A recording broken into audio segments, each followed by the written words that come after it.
To enhance effectiveness and responsiveness is managing the growing volume of interactions. We have established a structured engagement framework.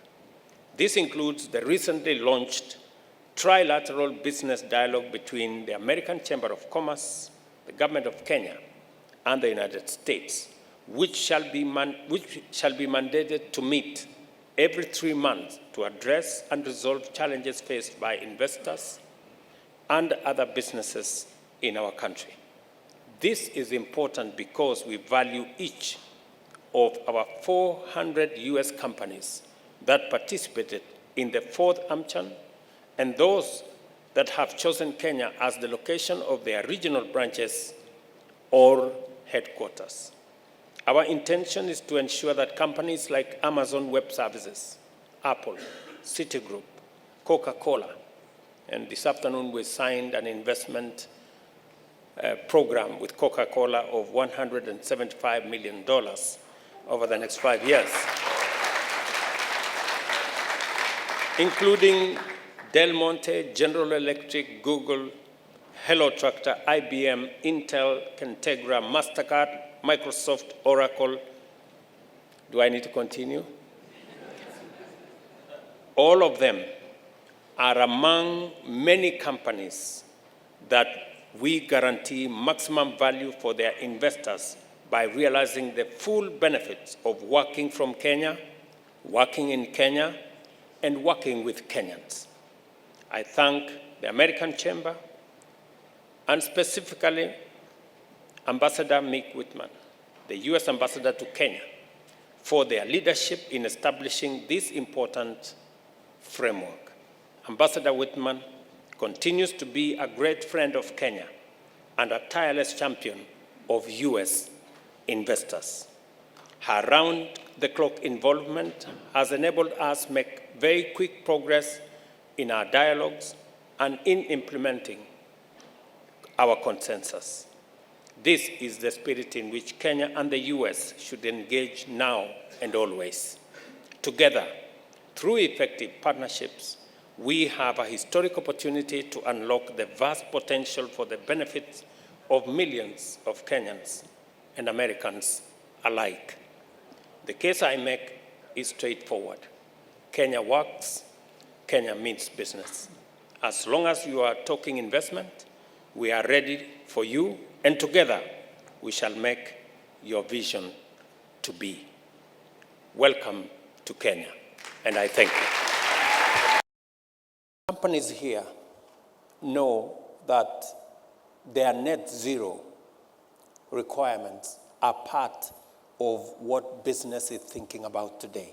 So if you're looking at a destination that would not only give you an investment opportunity, but it will also help green your business, it is the reason why you should invest in Kenya, because it gives you the opportunity to make sure that you begin the journey to meet your net zero requirements.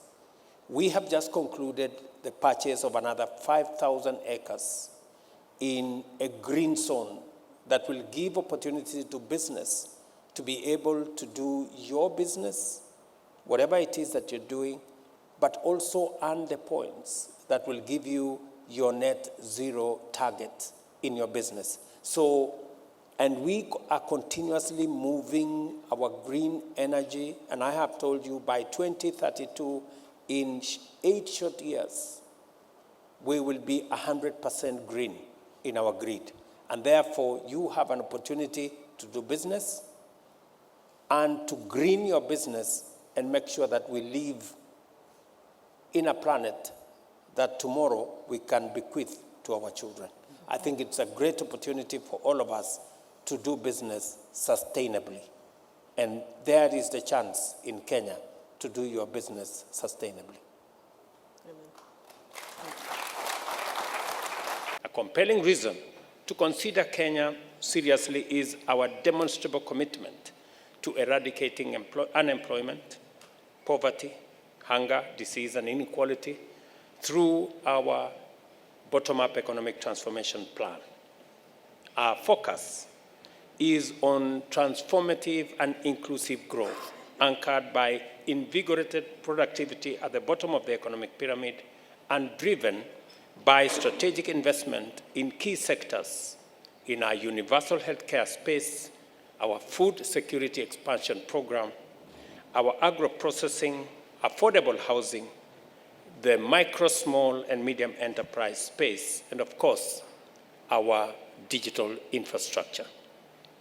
Our ambition to leverage agro-industrial productivity for growth, export manufacturing, and surplus food production presents numerous investment opportunities in agriculture and in the entire food sector.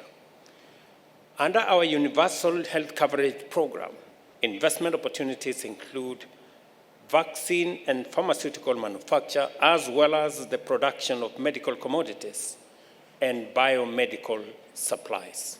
And I have had occasion to interact with some of the enterprises here who are considering that space. And we are extending facilities in our special economic zones for those who want to consider manufacture of pharmaceutical facilities, commodities, and supplies, not just for Kenya, but for East Africa, and if you may consider the entire. We are enhancing our technology ecosystem to attract big tech companies and startups, positioning Kenya as the premier destination in our continent. Our digital superhighway program involves laying another 100,000 kilometers of fiber optic infrastructure and establishing numerous digital hubs across the country. You may want to know that Kenya has 8 undersea cables.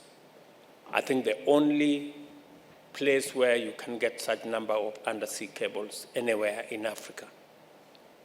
During my visit here in the US, for example, we will sign a deal between Microsoft, EcoCloud, and UAE's G42 to build a 1 gigawatt data center using US technology, UAE financing, and of course, Kenyan geothermal energy resources.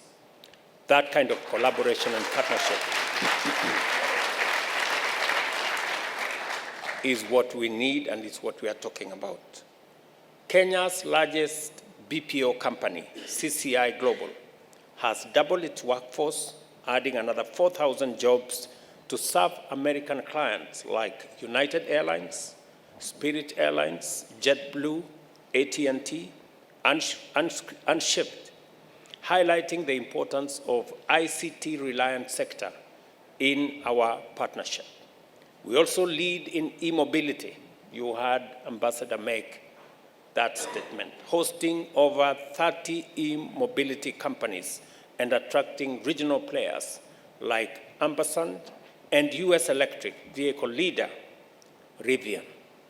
And just for you to contextualize this, in this year's budget, we will be eliminating all taxes for the first 100,000 cars that are powered by electric energy.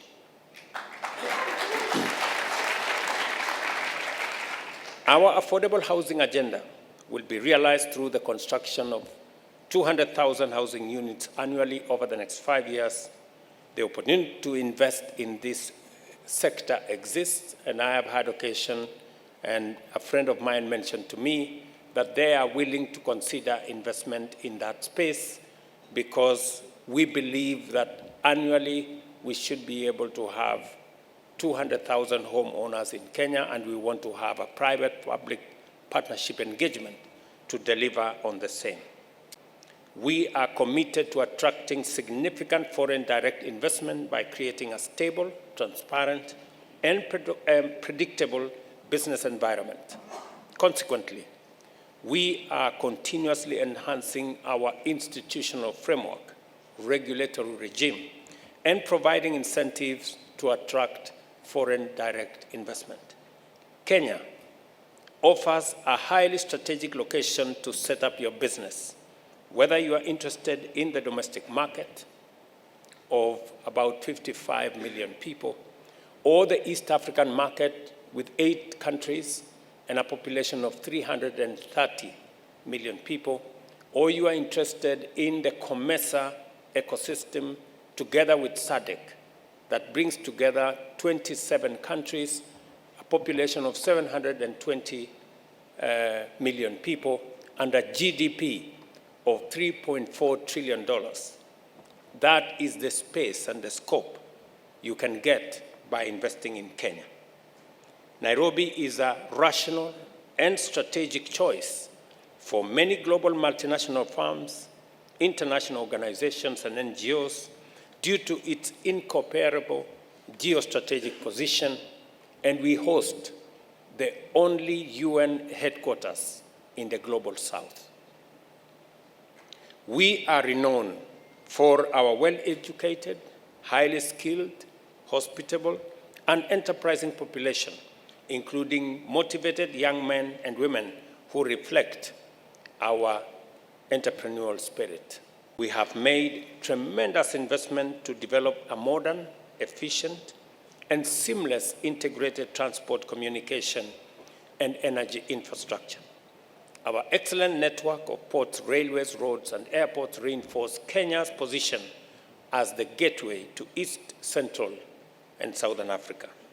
Additionally, as was mentioned here, 93% of Kenya's national grid is powered by renewable energy from abundant hydro, wind, solar, and geothermal resources, placing us on track to achieving 100% clean energy supply by 2032. Recognizing